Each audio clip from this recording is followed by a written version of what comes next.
First announced in December of 2017 and long hoped for, Mega Man 11 has finally arrived. Its predecessor, Mega Man 10, came out in 2010, so it's been quite some time since a new game tried to carry on the jump and shoot tradition. Reactions to the initial reveal of Mega Man 11 were mixed. You could hear, "What happened to the classic 8-bit aesthetic?" or "The 2.5D hand-drawn style looks so cool." Comparisons were drawn to the ill-fated Mighty No. 9, but I'm happy to report that Mega Man 11 is far better. I don't think it's the best game in the series, but it manages to hold its own. So let's rock and roll.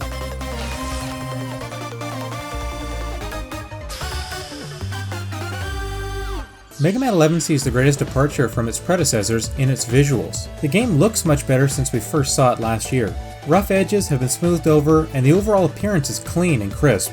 If you hate the 2.5D look, this game won't change your mind. But really neat details can be found in the background, enemies, and stages that make each level fun to go through multiple times. I didn't find it as frustrating to have to replay a stage after losing all my lives, or when playing on a different difficulty setting, because the art style really grew on me. Torchman's stage, for example, really evokes the feeling of a campsite, with mountains, city lights, and trees that appear in the background, while enemies like mechanical bunnies hide under destructible tents. Players can choose from 4 difficulty modes: Newcomer, Casual, Normal, and Superhero.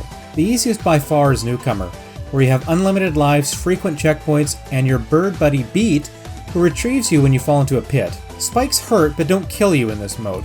Casual mode, on the other hand, starts you off with 5 lives and similarly frequent checkpoints, but no avian assistance or toothless spikes. I started with this difficulty on my first playthrough, and still found it plenty challenging due to the length of the stages. Normal mode gives you 2 lives and significantly claws back the number of checkpoints in each stage. You also take double damage here, and I had to rely more on the in-game shop to purchase E-tanks to refill my health during sub-boss and robot master battles. Superhero is truly a test of skill and patience, as you take triple damage and deal half as much damage only to enemies compared to the other 3 difficulty modes. Perhaps most punishing of all, enemies do not drop health or weapon tank items to replenish your gauges. That said, I really appreciate how there's a difficulty setting for all levels of players, and the variety adds replay value. The physics and gameplay feel both familiar and different at the same time. The jumping and movement remind me of Mega Man 7, in that there's a little more weight to Mega Man, but in this latest game he falls more slowly. Figuring out the timing of precise jumps took more practice, and even after multiple playthroughs I still haven't quite mastered it.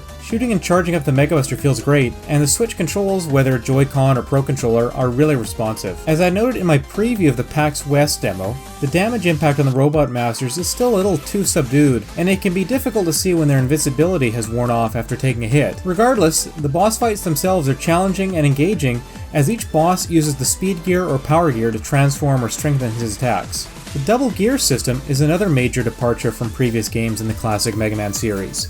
With it, Mega Man can either slow down time with the speed gear or power up his Mega Buster with the power gear.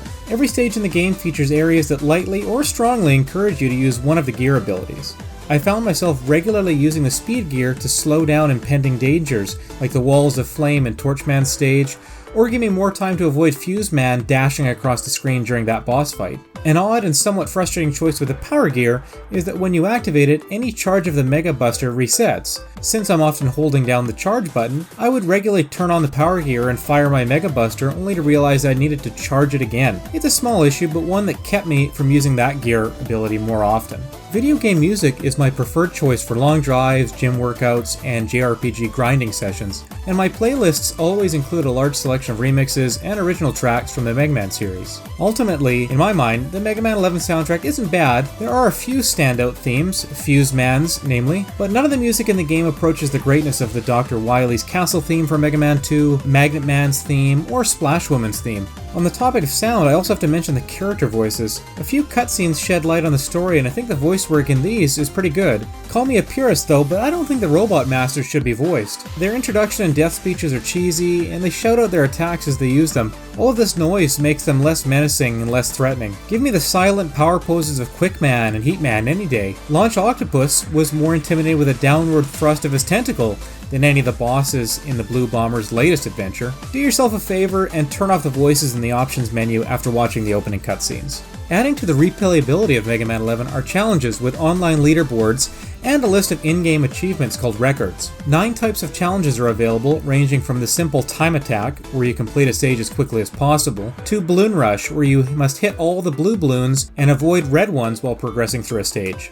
One of the more interesting and difficult challenges is called Dr. Light's Trial, and here you fight your way through 30 deadly screens to see how far you can get. In total, there are 50 achievements to earn in the game, some as simple as purchasing 5 parts from the in-game shop, others as demanding as completing the game on normal or harder in under 60 minutes. Frustratingly, many of the achievements are hidden, so you can't always know what the game wants you to do to unlock them. Mega Man 11 is a fun and challenging game, but it's a departure for the classic series of games. Mega Man 7 and 8 were different too, and fans and critics mostly resisted the changes to the formula brought about by those games. Mega Man 9 and 10 returned to the 8-bit style, and for that reason, along with awesome soundtracks and traditional gameplay, they found success. This latest game in the franchise may have been better off as a separate series, like the Mega Man X or Zero games, because heavy is the head that wears the crown. Few game series reach an 11th entry, and by then, expectations and nostalgia have been built up across decades. The Final Fantasy series continues to struggle with this issue, with each new game carrying the weight of previous titles. I could type out some string of greater than, less than, and equal signs to give you an idea of where Mega Man 11 ranks for me, but everyone's experience with the series is different, and these experiences will color and shape their feelings about 11. One specific comparison that stuck with me is the stages are significantly longer in this newest game, but I also found some of them more memorable and engaging than ones from previous games. With Mega Man 11, Capcom is catering to new players and hardened veterans, and satisfies both to a degree, but it will likely disappoint some players too. It might not be the Mega Man game we need, but on October 2nd, it will be the one we get.